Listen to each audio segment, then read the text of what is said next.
Hello everybody, today we'll talk about how to fix or how to solve your LinkedIn app. To know how to find a solution or how to fix the problems of LinkedIn app, you should just go to settings. Here we click apps, default apps, app settings. After that you will enter to the window of LinkedIn. Here in this page, you will enter to first stop and you click OK. Here we'll enter to the window of storage. Then we click clear cache.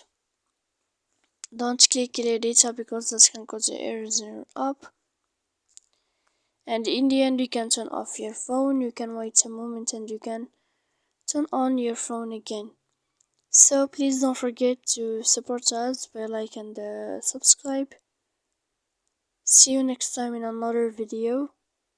And thank you for your attention.